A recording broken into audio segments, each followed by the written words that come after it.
Hey, hi, hello, how are you? I'm Pia and today I'm going to be doing my top 10 favorite books of 2020.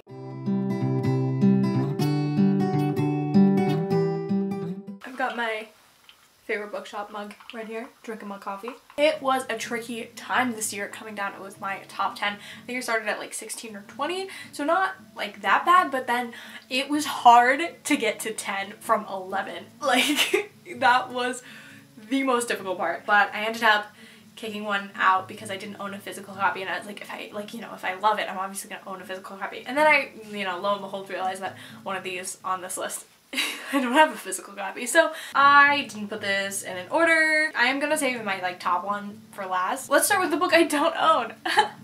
Let's go. So first up here is Grown by Tiffany D. Jackson. I got an arc of this book, which is why I don't own it, but I desperately need to get my hands on it. I keep thinking I bought it, and then I'm just like, it's not in the mail. This is a fantastic story. It is so heart-wrenching and so raw and hard to read. So definitely tread with caution. It's, it's got emotional abuse, physical abuse, sexual abuse, kidnapping, all this stuff that's absolutely terrifying to read about. Tiffany D. Jackson is someone I've read a few books from in the past. I've actually met her. Super cool gal. But I haven't had my right book with her. I haven't found one that really intrigued me. But this one was so good. It's about a young up-and-coming artist who, wants to make it in the music scene, and she meets this guy who's really big in that scene, and he's like, I'm gonna take you up to the top. And so she's like, fantastic, great. But he kidnaps her and traps her and makes her his sex slave and does a lot of not good things, if you get the gist. So it's such a powerful, such a moving story, and I loved it. I mean, I can't love it, because obviously the content matter is dark and disturbing and, gross. But I think that it was done really well, and it's a really important read. Next up is The Immortalist by Chloe Benjamin. I don't even know if I was vlogging when I read this. I've had a weird time with YouTube this year. I think everyone has. This is such an amazing book. I'm gonna say this about everyone. This is an incredible book. So it's about 4 children. They meet a fortune teller at one point when they're kids, and she tells them all when they're gonna die. So it follows each sibling throughout their life, into that dying day, and you find out, whether or not the fortune teller was right, and how those things come to fruition, and how they lived their lives knowing when they're gonna die. And it's such an existential premise, and it's super cool because it goes through, it starts in 1969 and it, blazes through the 80s, the 90s, and post 9/11, and it's just so beautiful and, again, heart-wrenching. I love that it's a story about family, but not only is it about family, but it's about oneself, and I think it dives really deep into the characters, and they're so deeply flawed and realistic. They're so multidimensional, and I just sobbed. I read this book and I cried so bad. So if any of this intrigues you, I highly recommend checking it out. It's so good. Next up is Beach Read by Emily Henry. This is another book I got from the publisher, I think. But I did pick up a copy.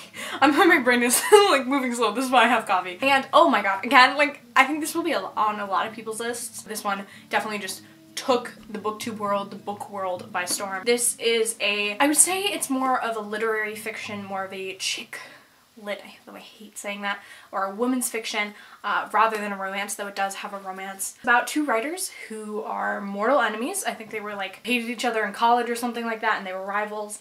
And the woman writes women's fiction and romance, and the man writes literary fiction, and they kind of butt heads a lot.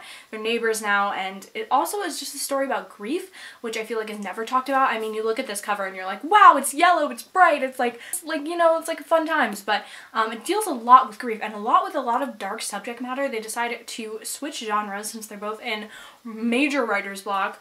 And especially his story that he's researching for his book is so dark and so unexpected for a book with a cover like this, so do tread with caution because it isn't just a beach read. You're gonna hear me saying this many times over, is that this has really strong characters and really strong dynamics between the— Next up is a book that took me so long to read.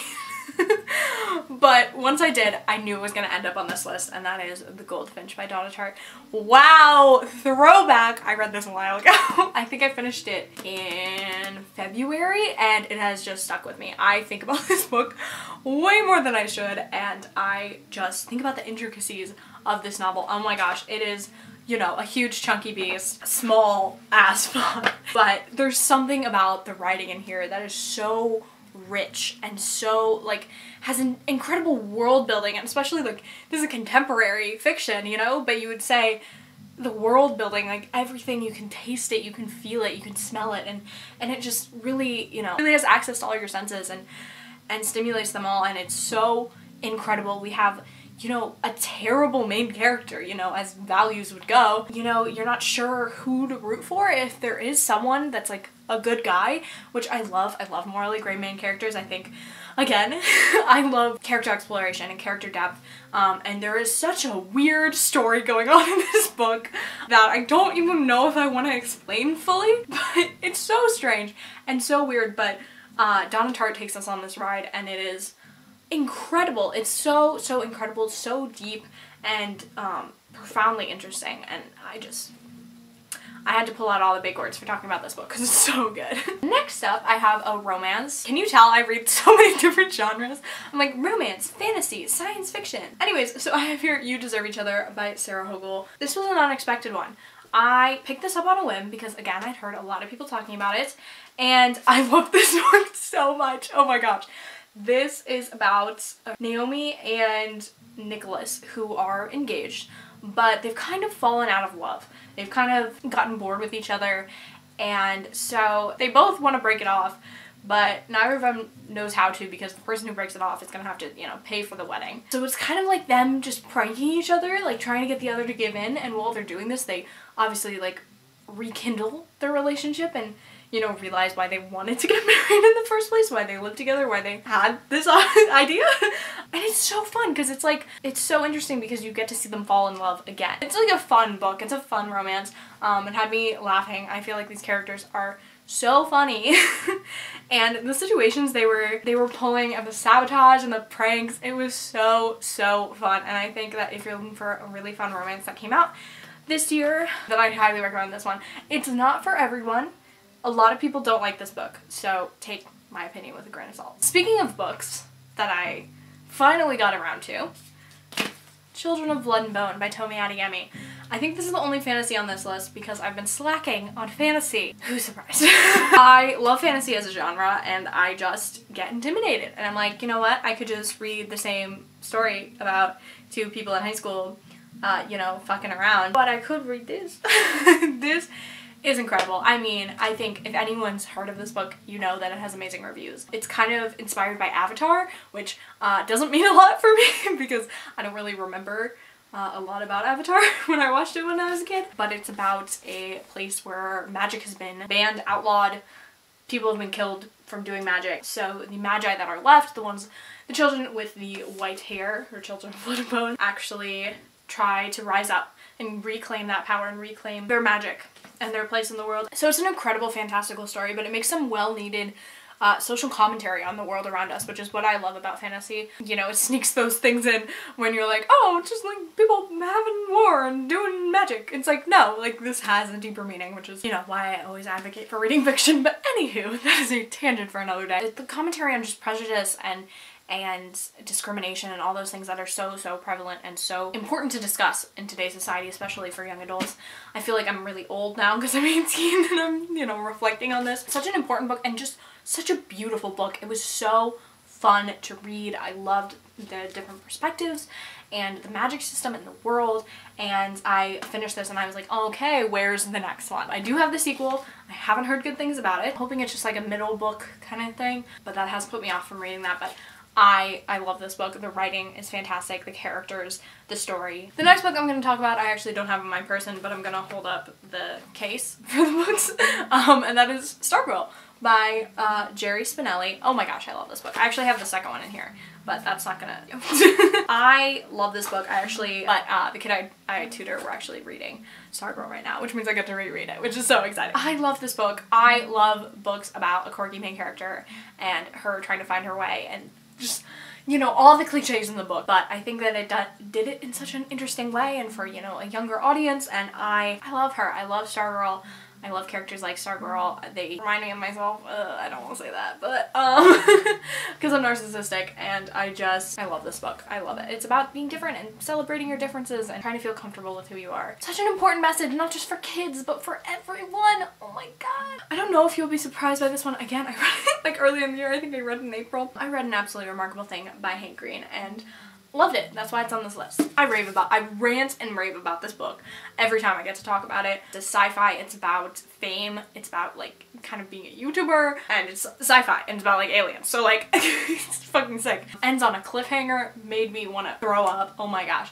Not in like a bad way, just because it was shocking. I would recommend this book for absolutely everyone and anyone. I just think it has so many different complexities in it that there would be something for everyone to enjoy about this book. And I don't read sci-fi that much. You know, I definitely was like on the Divergent train when like those were coming out, but I haven't like read like an adult sci-fi, I don't think, and I just feel like this is a book that's for everyone. It's got something for everyone in there, and it has, again, an unlikable protagonist, which I love reading about. So many different things in this book. I feel like everyone and anyone would like this book. So my second to last book here is Tweet Cute by Emma Lord. Again, I got this as a review copy from the publisher, so thank you to them. This is a debut, and I read this and I said, well, it's going on my list. And now here I am, like, what? I read this in January? And here I am, 12 months later. So this is a kind of Romeo and Juliet retelling. I never thought about it that way, but then I've heard other people compare it to that. I love a good Shakespeare retelling. I love a good retelling, just like in general. I love Emma Lord. I have her new book pre-ordered because I'm so obsessed with her. I think it's my only YA romance on here, so is that showing growth and development in my character? Who knows? This is about these two teenagers who are talking anonymously on this app that the guy created, but no one knows. And it will like weasel? It might be called Weasel. So like it will pop up and like tell you who the person actually is. But since he's the coder, he's like, actually, I don't want to know who this is, and I'm stressed. So that's going on while they're also running competing businesses. Well, obviously not them, they're teenagers, but they're running the social media accounts for the competing businesses. And this is all started because of one grilled cheese. Let me hear you say, hey ya. Hey ya. You know, they're fighting on Twitter, they're becoming friends in real life. God, their names are Pepper and Jack, so they're Pepper. Oh! And it's also about like going to college and, you know, being a senior. And so I read this my senior year so long ago. And I really connected to the main characters, you know, like what the fuck am I supposed to do in college? What am like I don't know. They didn't know, and it was really lovely having that kind of story because I feel like a lot of books they're like, okay, so I go beep beep beep beep boom, and then I'm already in college and I'm like going to, you know, the best school ever, and I have my entire life figured out. But this was a lot more realistic in that department, and I thought it was a good book for me to read at the time. I still enjoy it upon reread. Super fantastic. I'm so excited to see what else Emma Lord comes out with. She works at BuzzFeed. I mean, so she's obviously like funny and cool and hip, and we just love her. We have reached my favorite book of the year, and if you've been paying, again, I read this in January. If you've been paying attention to my channel, I read this again and I said this is my favorite book of the year, and I don't think anything's gonna change that. And here we are in December, and my love for this book is strong, yo.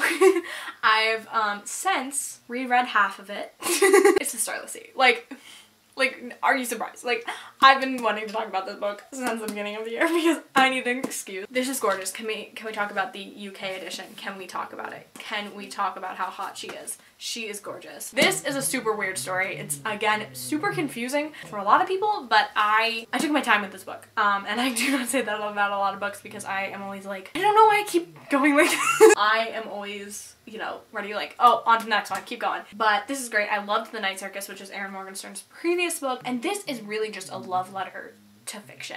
It's stories woven in stories and stories and stories, and it's about secret societies and magic and libraries and books and love. And the, you know, boiled down, boring version of this synopsis, I guess, is we meet a character named Zachary who is in his MFA program. I want to say it like Boston College, but I could be wrong. And he is a video game designer. He comes upon this book and he reads it, and there's a story there, and then there's another story which is about him. So this also has to do with secret doors. It's kind of like Narnia mixed with like the Dreamer kind of. I don't know how to explain this book better than I have already been trying. It's beautiful. It's so beautiful. It's magnificent. Like I said, I don't read a lot of fantasy, though I do want to amend that in the coming year. It's so good and I think about it constantly and I just want to live in this world with all my babies. It also has a LGBT romance as the forefront of the story, a male-male romance. So like, can we love it even more? Anyways, that is all for this video. I hope you enjoyed hearing me gush about my favorite books of the year because, oh my gosh, there was a lot of gushing. I love all these books so much. I hope that you found some recommendations, or let me know if you've read any of these books or you're planning to because I mentioned them. I would love to see my power. You know, what your favorite books of the year were that I missed. Already going into 2021 with a huge TBR, but I need more, obviously. That's all for this video. Make sure to like, comment, subscribe, do all the things, and I will see you in my next video. Bye!